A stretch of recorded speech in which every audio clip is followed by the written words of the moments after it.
নমস্কার বন্ধুরা, আমি তপতি রান্নাঘরে আপনাদের সবাইকে স্বাগত। আজকে আপনাদের বানিয়ে দেখাবো ইলিশ মাছের মাথা দিয়ে কচু শাক। কীভাবে রেসিপিটি বানালাম চলুন দেখে নিন।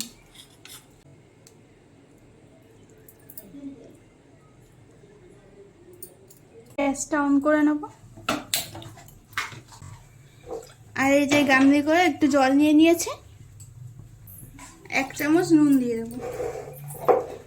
আর এই যে কচু শাকটা ধুয়ে নিয়েছি, আমি লাল কচু শাক নিয়েছি, আপনারা যে কোনো কচু শাক দিয়ে করতে পারেন। কচু শাকগুলো দিয়ে দেবো।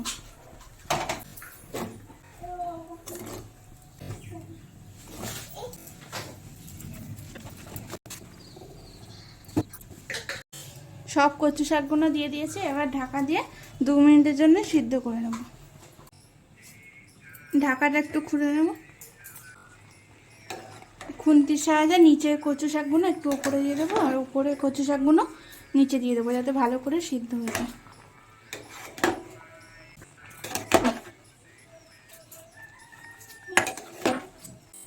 আর একটুখানি ঢাকা দিয়ে দেবো।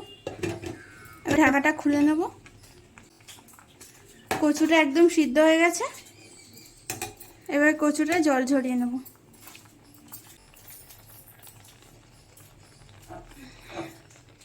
গ্যাসে একটি কড়াই নিয়ে নেব। কড়াইতে একটু সর্ষের তেল দিয়ে নেব। দেখুন তেলটা গরম হয়ে গেছে। এখানে 2টো ইলিশ মাছের মাথা নিয়ে নিয়েছি, এবার মাথাগুলো ভেজে নেব।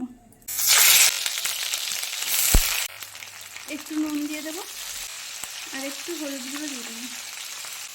দিয়ে এবার মাছের মাথাগুলোকে একটু ভালো করে ভেজে নেব।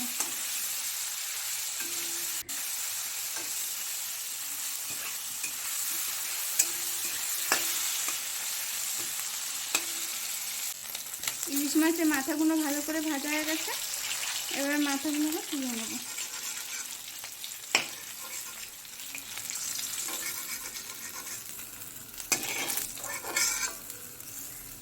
তেলের মধ্যে এবার একটা তেজপাতা, একটা শুকনো লঙ্কা, আর একটু কালো জিরে ফোড়ন দিয়ে দেবো।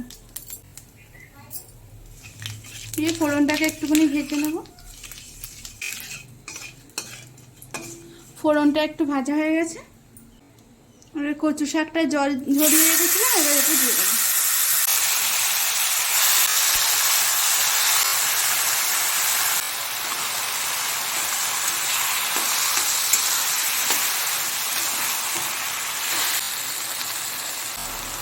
আর এই যে 5-6টা কাঁচা লঙ্কা চিড়ে রেখেছিলাম মধ্যখান দিয়ে, এবার একটু দিয়ে দেবো।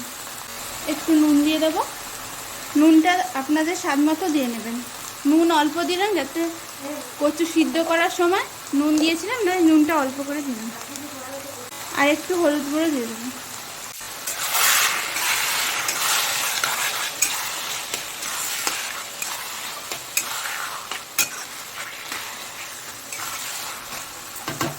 হাফ চামচ জিরে গুঁড়ো দিয়ে দেবো। লঙ্কার গুঁড়ো 1.5 চামচ দিয়ে দেবো।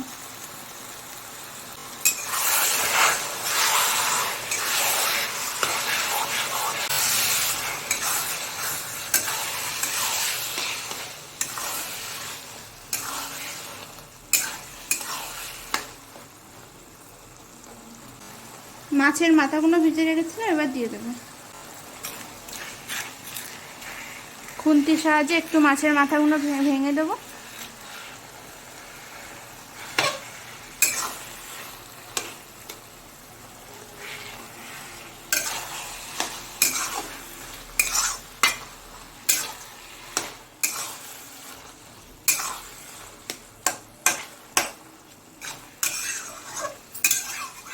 ঢাকা দিয়ে আর 2 মিনিট রান্না করে নেব। 2 মিনিট পর ঢাকাটা খুলে নেব।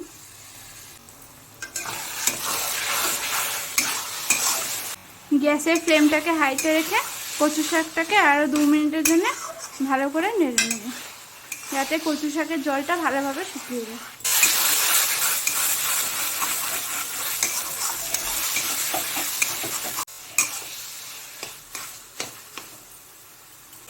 একটু চিনি দিয়ে দেবো।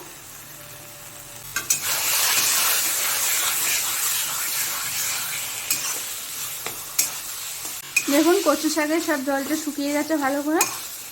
আমার কচু শাকটা রেডি হয়ে গেছে, এবার নামিয়ে নেব। দেখুন আমার ইলিশ মাছের মাথা দিয়ে কচু শাকের রেসিপি রেডি হয়ে গেছে। যদি আমার রেসিপিটি ভালো লাগে লাইক, কমেন্ট আর সাবস্ক্রাইব করে দেবেন।